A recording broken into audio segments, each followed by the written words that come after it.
Pois bem, irmãos, nós vamos dar aqui continuidade à nossa exposição do Evangelho de Mateus, como nós já temos feito já ao longo de anos já.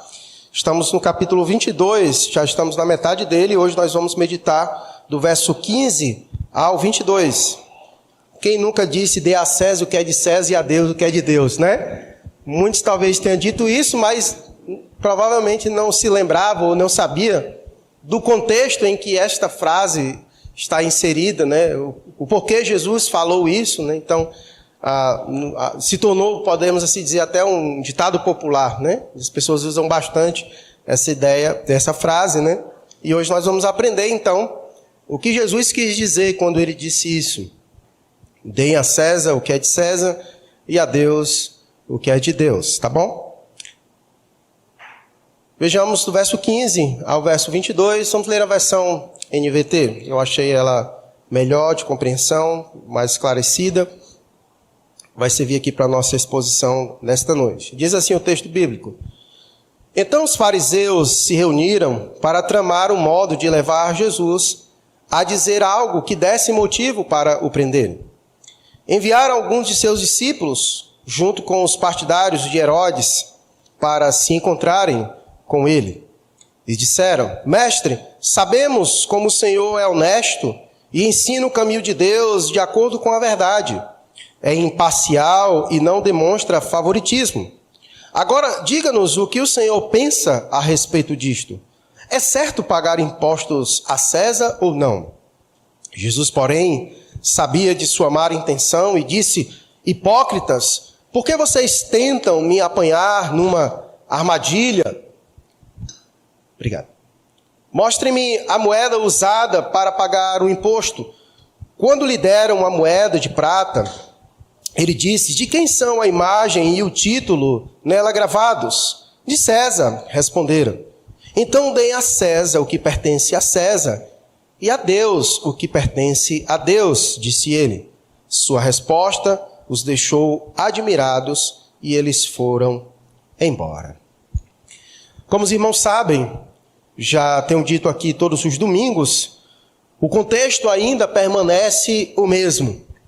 Jesus, na sua última semana de vida, entrou em Jerusalém para a vivê-la, porque lá se encerraria a sua caminhada. Jesus peregrinou durante seu ministério 3 anos e convinha que lá em Jerusalém ele encerrasse o seu ministério, porque era lá em Jerusalém que ele iria então morrer e ressuscitar. E Jesus então está vivendo a sua última semana de vida, e desde que ele entrou em Jerusalém, Jesus tem gasto tempo lá no templo. Jesus tem gasto tempo no templo, e ele tem feito isso debatendo com os líderes religiosos, com os fariseus, com os líderes religiosos, com os saduceus, e agora aqui com os herodianos, que foram enviados também para debater com Jesus. E esse tem sido um debate acirrado aqui. Jesus tem feito isso pelos motivos que aqui nós já apresentamos. Os líderes religiosos eram aqueles que guiavam as pessoas. E, portanto, se eles estavam equivocados, essa direção que eles dariam ao povo estaria comprometida.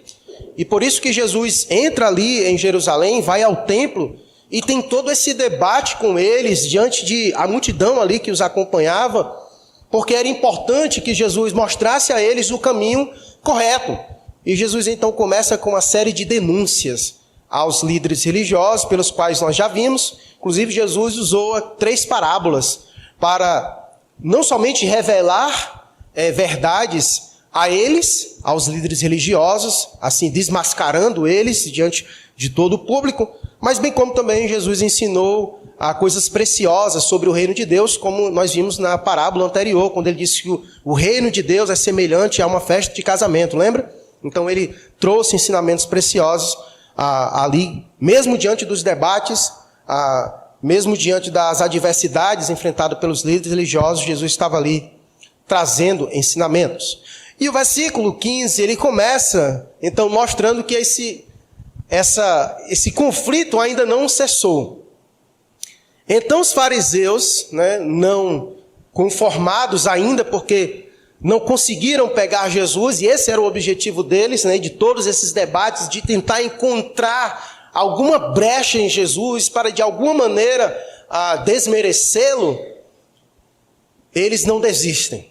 Mais uma vez, lá estão eles. Então os fariseus se reuniram, e o texto é muito claro, eles se reuniram para tramar um modo de levar Jesus a dizer algo que desse motivo para o prender. E é interessante como sempre Jesus, nesse debate e nessas tentativas deles de tentar alguma coisa com Jesus, é interessante como sempre Jesus os surpreende no final. Olha o versículo 22 e veja como foi que encerrou. O texto diz que começa eles se juntando e querendo tramar um modo de pegar Jesus. E olha como o texto encerra. Sua resposta os deixou o quê? Admirados, e eles foram embora. Mesmo os inimigos de Jesus ali que foram com o objetivo para prendê-lo, mas diante das palavras de Jesus, diante da sua sabedoria, diante da sua capacidade de se sair, de explicar, de falar do reino de Deus, afinal Jesus é um mestre também, é impossível alguém ouvir Jesus e não ficar admirado. É impossível alguém ouvir Jesus, mesmo seus inimigos. E eu creio que era por essa razão, e dentre outras, que esses homens se enfureciam ainda mais com Jesus, porque eles eram invejosos, né? Eles eram líderes religiosos invejosos, que não conseguiam contemplar toda a precisão de Jesus. As multidões adoravam Jesus Cristo, as multidões o acompanhavam, as multidões queriam estar com Jesus, as multidões queriam ouvi-lo. Isso trazia, de certa forma, muita inveja aos líderes religiosos, e por isso que eles tentavam pegar Jesus, mas até mesmo eles ficavam admirados com tanta sabedoria e o modo pelo qual ele respondia às indagações. Então perceba, o texto bíblico, ele nos diz, então, volte lá para o verso 14, por favor, que eles se juntaram para tramar. E essa não é a primeira vez que grupos religiosos, até mesmo inimigos como fariseus e saduceus, se reúnem para tentar alguma coisa contra Jesus. E aqui o texto vai dizer que o grupo se reuniu para tramar contra Jesus. Que grupo foi esse? Versículo 16. Então enviaram alguns de seus discípulos, os fariseus, junto com os partidários de Herodes, os herodianos, certo? Então, eles aproveitaram, né? E por isso que a pergunta, você vai perceber que a pergunta tem tudo a ver com a presença lá dos herodianos, certo? Com os partidários de Herodes. Então, um ponto aqui, antes de nós prosseguirmos. Então, essa não é a primeira vez que classes rivais se unem contra o ungido do Senhor, certo? Esses grupos, eles buscavam, acima de tudo, a proeminência dentre os demais. Então, os fariseus queriam ser os maiores, os saduceus queriam ser os maiores. Cada classe ali que compunha a classe de liderança ali dos judeus, eles tinham as suas pretensões de serem os maiores, né? De cada classe tinha. Mas eles tinham um inimigo em comum, que era Jesus. E por isso a gente vê, mesmo esses grupos, essas classes rivais, se unindo contra o Senhor. E mais uma vez, a gente então percebe o que as Escrituras testificam mesmo. Olha o que diz naquele discurso de Atos capítulo 4, verso 26. Coloca aí para nós, Atos 4, 26. Quando a gente vê esses relatos, a gente vê essas palavras sempre se confirmando acerca de Jesus. Atos 4, 26. Os reis da terra se preparam para guerrear. Os governantes se uniram contra o Senhor e contra o seu Cristo. Então você percebe que essas palavras, que é uma expressão do Salmo 2, está marcada nas Escrituras quando se trata de Jesus. Então você vê um salmo messiânico ali, Salmo 2, você vê aqui no discurso em Atos sendo mencionado mais uma vez por Pedro e João. Então, essa é a verdade. O mundo se une quando o inimigo é Cristo. Classes rivais se unem porque tem um inimigo comum. e é Cristo Jesus. Portanto, o texto já começa mostrando essa união de inimigos para pelejar contra o inimigo que eles têm em comum, que é Cristo Jesus. Então, essa não é a primeira vez que classes rivais se unem contra o ungido do Senhor, e nem será a última.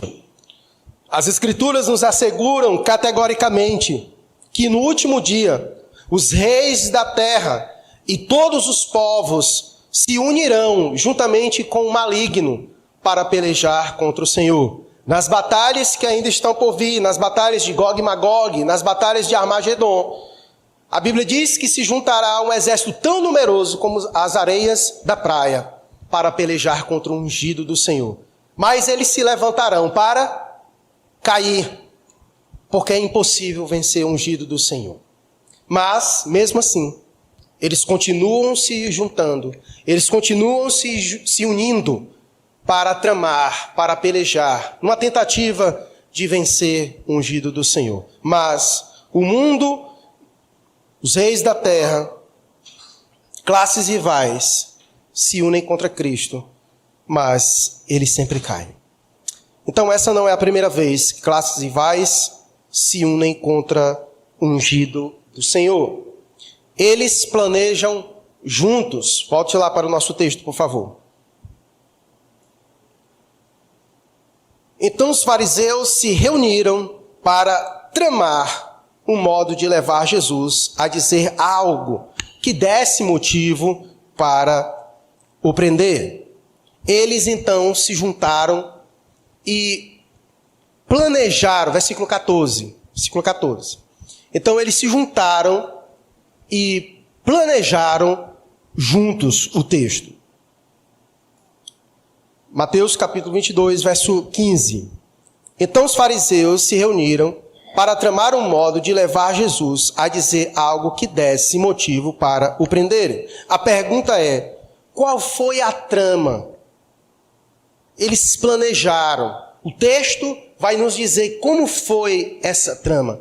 E essa trama, então, ela envolvia esses dois grupos. Os discípulos dos fariseus que foram enviados juntamente com os partidários de Herodes, com os herodianos, para se encontrar com Jesus.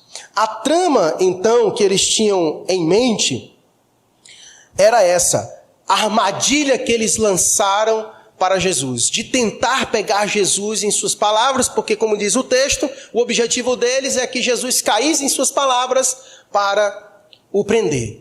Então, qual era a ideia?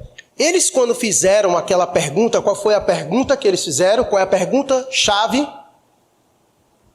A pergunta-chave é se é lícito pagar um imposto para César. Versículo 17.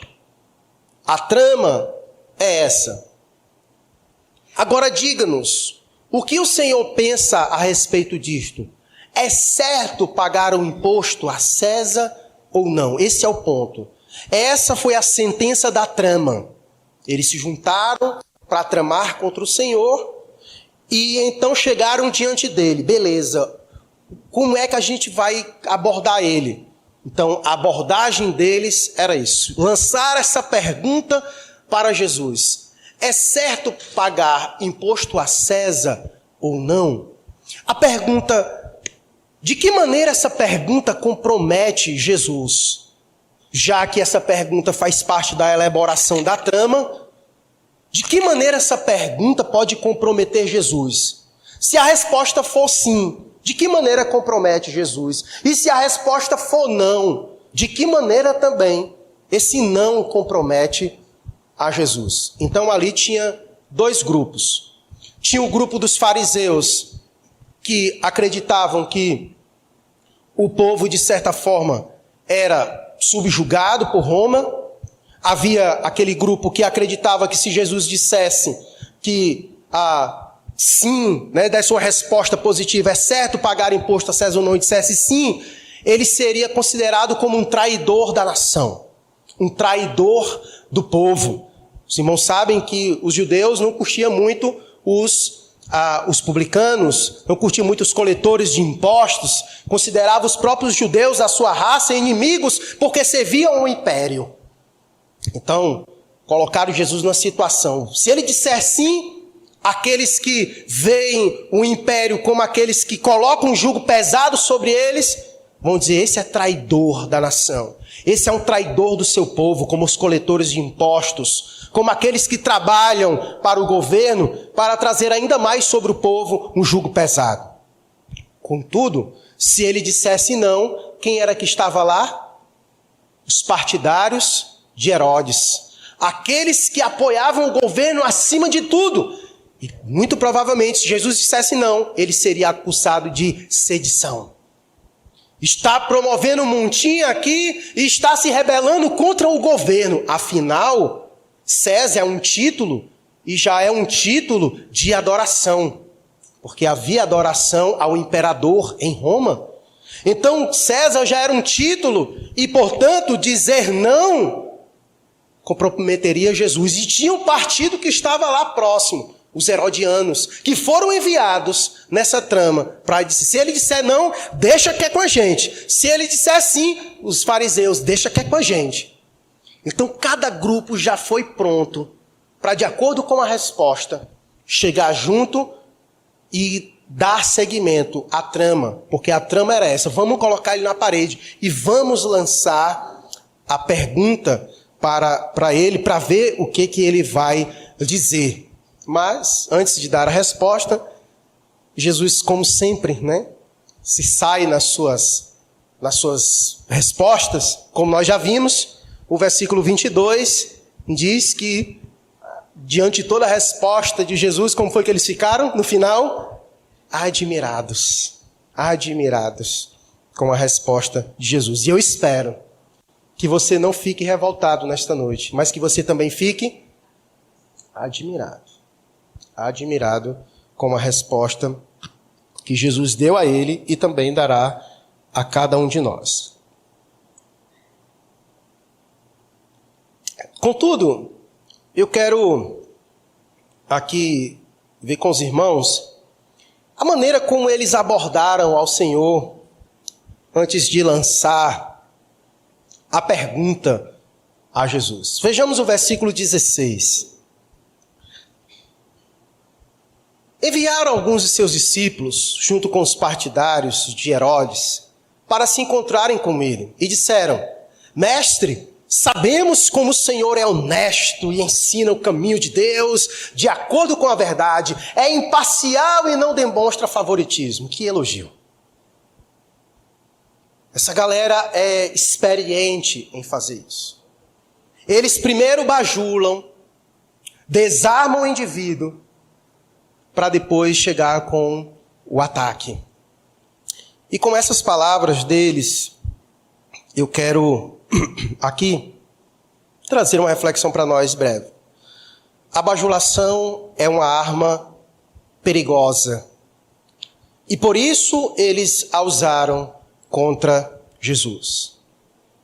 Você sabe qual é a principal arma contra todo aquele que é orgulhoso?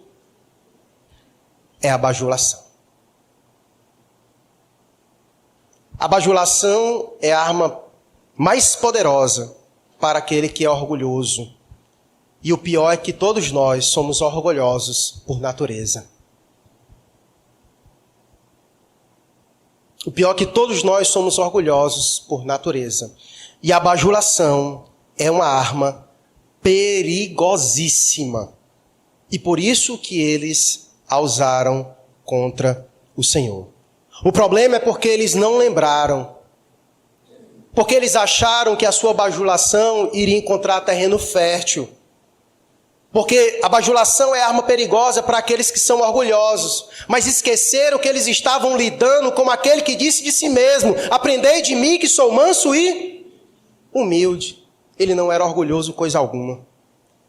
Portanto, ele não se deixou ser enganado, iludido pelas palavras bonitas, pelas bajulações. Pelo contrário, o texto vai dizer que ele percebe claramente que por trás dessas palavras há uma má intenção da parte deles. Olha o que diz o versículo 18. Jesus, porém, sabia de sua má intenção. Jesus sabia que por trás das bajulações havia uma armadilha. E as bajulações, elas têm por natureza isso. Elas, na verdade, preparam o caminho para algo depois ruim. Veja como os vendedores nos abordam nas lojas. Só falta dizer que você é lindo e maravilhoso. Porque o objetivo no final é vender alguma coisa para você. É assim que eles fazem. Chegue no banco e veja como é que o pessoal do banco lhe trata. Ele faz você achar que no final você fez um bom negócio. E no final você sai extremamente endividado.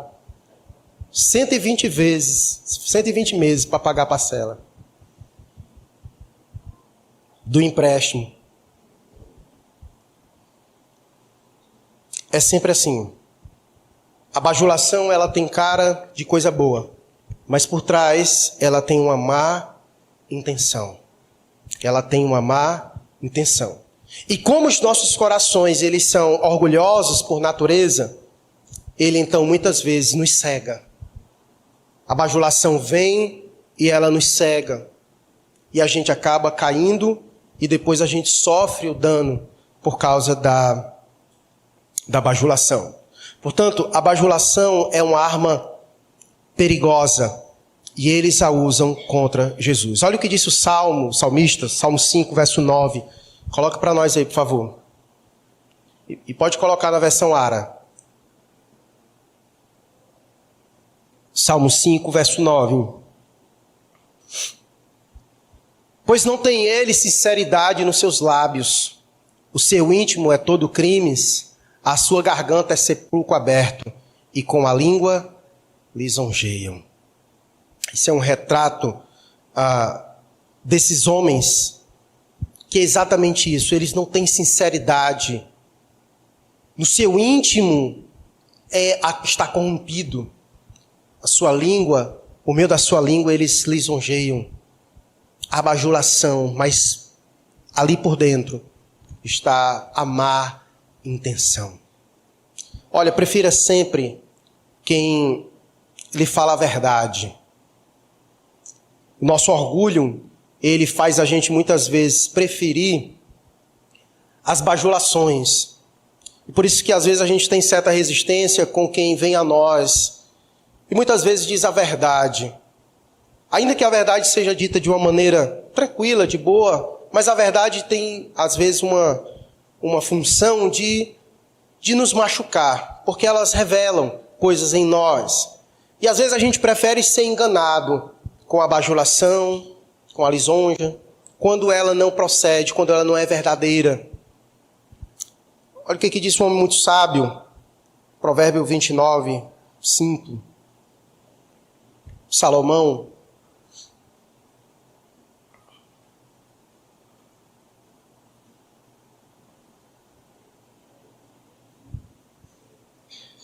Provérbios 29, 5.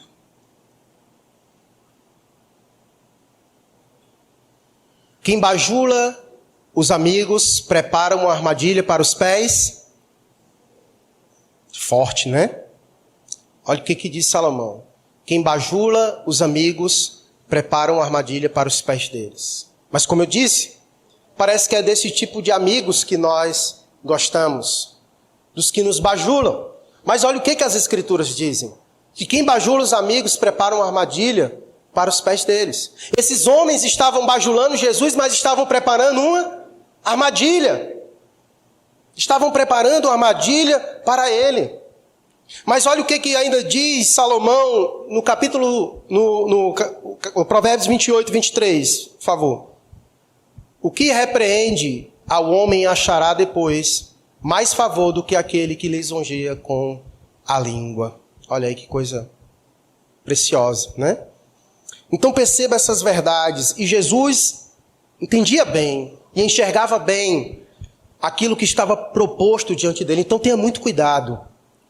Tenha muito cuidado com as bajulações. Aqui eu não estou dizendo que você não deve receber elogio, tá? Não confunda. Alguém lhe elogiar, para trás de mim, Satanás, tá? Por favor, e depois não diga que aprendeu aqui na igreja comigo, certo? Não faça isso. Elogio tem o seu lugar, certo? Mas ainda assim, se o nosso coração não estiver preparado, ainda pode ser perigoso, né? Ainda pode ser perigoso. Por exemplo, sai daqui, pastor, que pregação, o Senhor pregou demais. Se eu não tiver cuidado com o meu coração, isso pode alimentar o meu ego. Isso pode ser prejudicial para mim. Ainda que a intenção do irmão não tenha sido me preparar uma armadilha. Mas ela pode ser uma armadilha para mim. E que de repente naquela noite eu posso ter sido usado pelo Senhor. Mas se eu tiver recebido aquilo, perdi tudo aquilo que eu construí diante de Deus. Porque aquilo que era dele, eu tomei para mim. Porque como diz as Escrituras, porque dele e por meio dele e para ele são todas as coisas. A glória é somente a ele e a mais ninguém. Aqui não há espaço para nós. O espaço é para ele. Então nós temos que ter cuidado. Há espaço, sim, para o elogio. Mas precisamos ter muito cuidado com os elogios. Valorize quem tem o hábito de falar a verdade a você. Quando necessário lhe elogiar. Mas também perceba, nem sempre o que nós precisamos são de elogios e de bajulações, mas de pessoas que honestamente nos diz a verdade. Pois bem, voltemos nós aqui para o nosso texto. Esses homens então, eles tramaram contra Jesus, estavam ali tramando contra Jesus, e como o texto nos assegura, eles então pegaram o caminho da bajulação, chegaram tentando preparar o caminho, usando palavras. Vamos ler mais uma vez como eles chegaram. Verso 16. Verso 16. Enviaram alguns de seus discípulos junto com os partidários de Herodes para se encontrarem com ele. E disseram: Mestre, sabemos como o Senhor é honesto e ensina o caminho de Deus de acordo com a verdade. É imparcial e não demonstra favoritismo. Agora, diga-nos, agora vem a intenção maldosa depois da bajulação. Agora, diga-nos o que o Senhor pensa a respeito disto. É certo pagar imposto a César ou não? Vamos ver como Jesus se sai, então, da resposta deles, da pergunta deles, perdão. Jesus, porém, sabia de sua má intenção e disse: hipócritas, porque vocês tentam me apanhar numa armadilha. Primeiro a armadilha com a bajulação e agora com a pergunta de vocês. E qual era a armadilha da pergunta? É certo pagar impostos a César ou não? Vejamos a resposta de Jesus, verso 19. Mostre-me a moeda usada para pagar o imposto. Quando lhe deram a moeda de prata, e aqui é o denário, ele disse: de quem são a imagem e o título nela gravados? De César, responderam. Então, deem a César o que pertence a César, e deem a Deus o que pertence a Deus, disse ele. Como sempre, Jesus aproveita a trama para ensinar. E que lição Jesus deu a esses de tal maneira que o próximo verso vai dizer que depois dessa resposta eles ficaram como? Admirados. Como sempre, Jesus aproveita a trama, a má intenção, para ensinar o caminho certo, a verdade. Ele traz equilíbrio ao modo de viver para quem possui cidadania dupla. É isso que Jesus está querendo ensinar com essa resposta.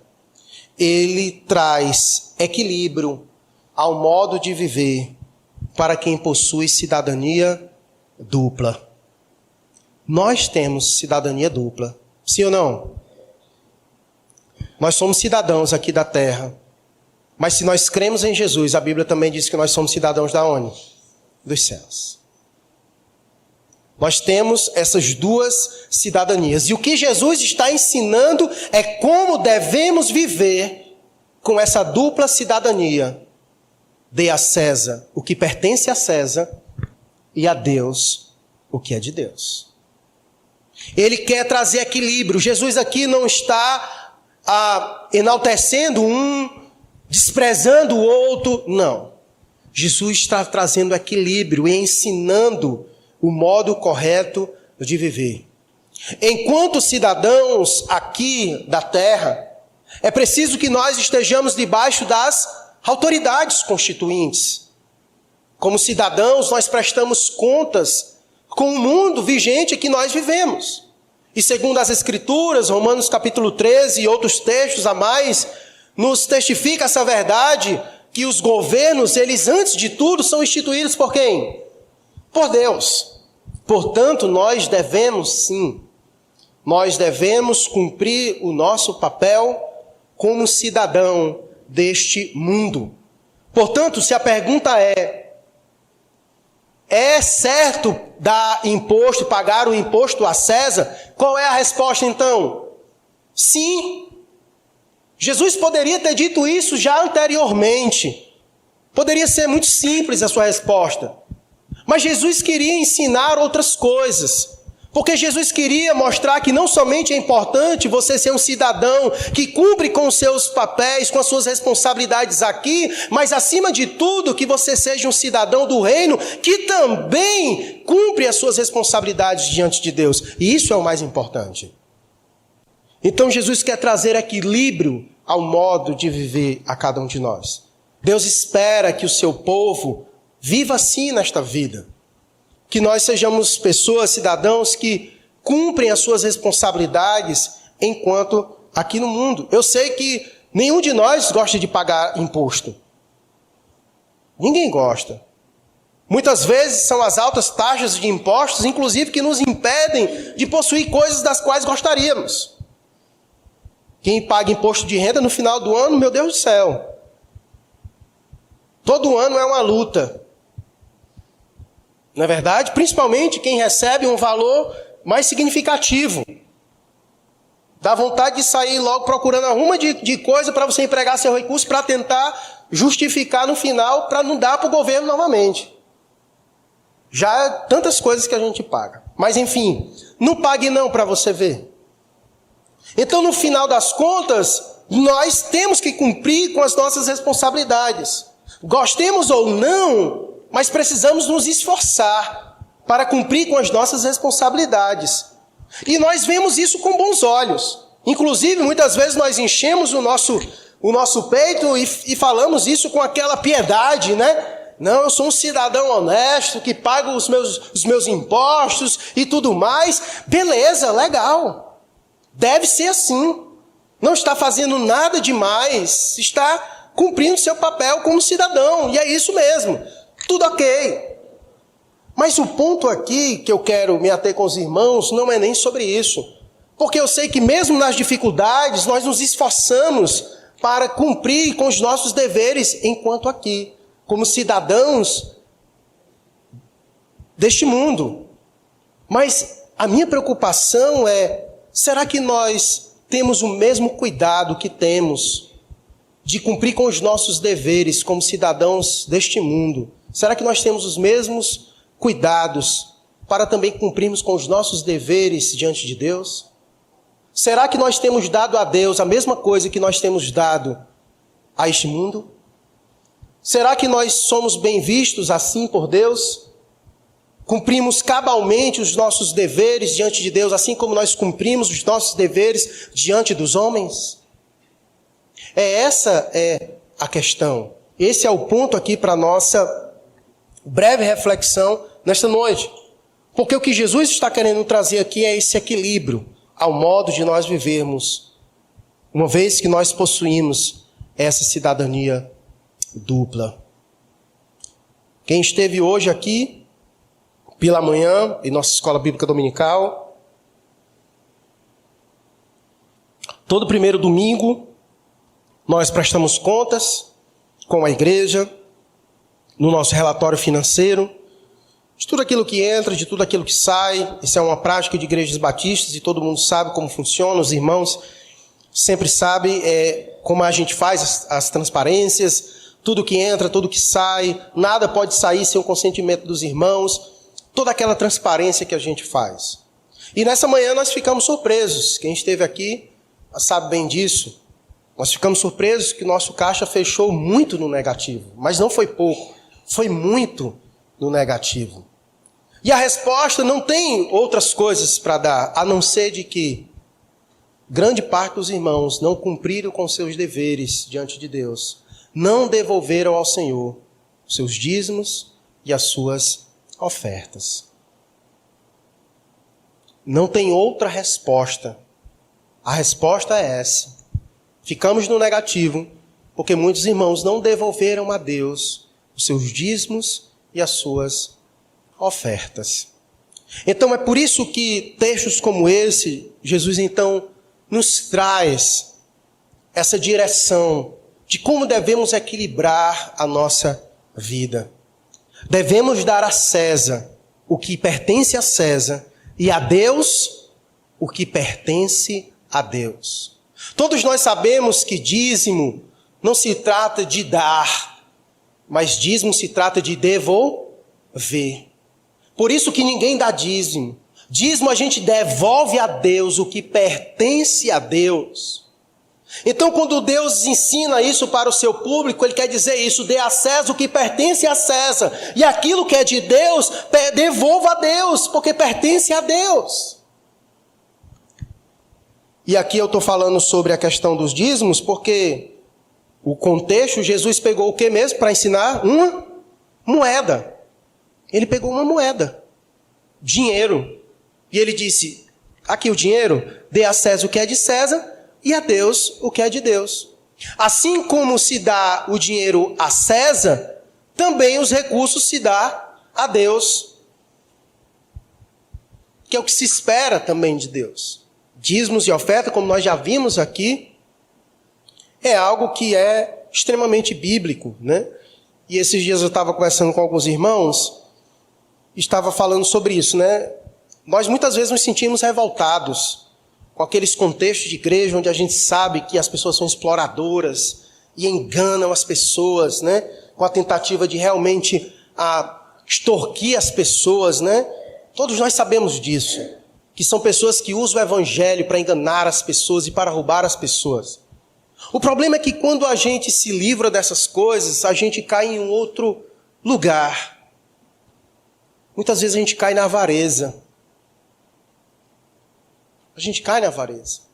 Porque se a gente é contra aqueles que roubam pelo evangelho, ao mesmo tempo, às vezes a gente, em vez de pegar o caminho certo, o correto, nós caímos na avareza. E tentamos criar várias justificativas para isso. Então, Jesus quer ensinar isso a nós. Equilíbrio sobre as coisas. Dê a César o que pertence a César e a Deus o que pertence a Deus. E isso, irmãos, poderia ser e pode ser aplicado a todo e qualquer aspecto da nossa vida. Porque nós precisamos ter equilíbrio em tudo. Dê ao seu trabalho o que pertence ao seu trabalho. Eu acho que a maioria das esposas dizem isso aos seus maridos quando chegam em casa. Seu trabalho, seu trabalho. Agora é a hora de você dar a mim o que me pertence, que sou sua esposa. Agora é a hora de você dar aos seus filhos o que pertence aos seus filhos. E assim nós devemos trazer equilíbrio à nossa vida. Dar ao trabalho o que pertence ao trabalho, dar ao patrão o que pertence ao patrão, dar à minha esposa o amor que pertence a ela, dar aos meus filhos aquilo que pertence aos meus filhos, dar aos meus amigos o que pertence aos meus amigos. A gente faz isso no mundo. Fazendo isso, nós trazemos equilíbrio à nossa vida.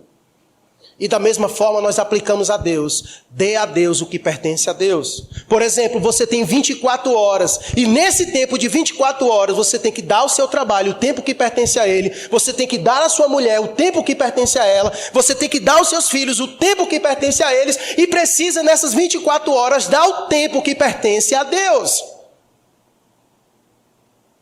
E assim você aplica em tudo na sua vida. Os seus dons e os seus talentos você só dispensa no seu trabalho e no reino de Deus. Qual é a parte que você dá a Ele dos seus dons e dos seus talentos? E assim a gente aplica essa verdade em tudo na nossa vida. Em tudo. Deem as coisas a quem pertence e dê a Deus o que pertence a Deus. Amor, dedicação, tempo, compromisso. E devemos dar a Deus o melhor ou o pior? O melhor ou o pior? A pergunta é, você tem dado? Não quero lançar uma armadilha para você. Quero apenas gerar reflexão. Quero apenas gerar reflexão. Nós podemos aplicar isso em todo na nossa vida. Foi lido um texto hoje aqui de Provérbios, capítulo 3. Foi, irmã? Leu Provérbios 3? Bota o Provérbios 3:9 aí. Olha o que o texto diz. Honre o Senhor com as suas riquezas e com a melhor parte de tudo que produzir. O que diz o versículo depois? Acho que é o versículo 10, né? Então, seus celeiros se encherão de cereais e seus tonéis transbordarão de vinho. Aos irmãos que gostam de beber vinho, coisa maravilhosa, né? Perceba, versículo 9. Honre o Senhor com as suas riquezas e com a melhor parte. Com a melhor parte. Sempre é assim. A NA é primícias, né? Ótimo. Sempre essa ideia, certo? A Deus sempre o melhor. Porque quando nós recebemos algo de Deus, nós recebemos sempre o melhor. Deus nos deu o seu melhor. Deus nos deu o seu melhor. Deus nos deu o melhor que Ele tinha. Ele nos deu a si mesmo. Ele nos deu a si mesmo. Então Ele nos deu o seu melhor. E por isso é esperado que nós também o retribuamos com o melhor que nós temos. Portanto, deem a Deus o que pertence a Deus, dê a César o que pertence a César.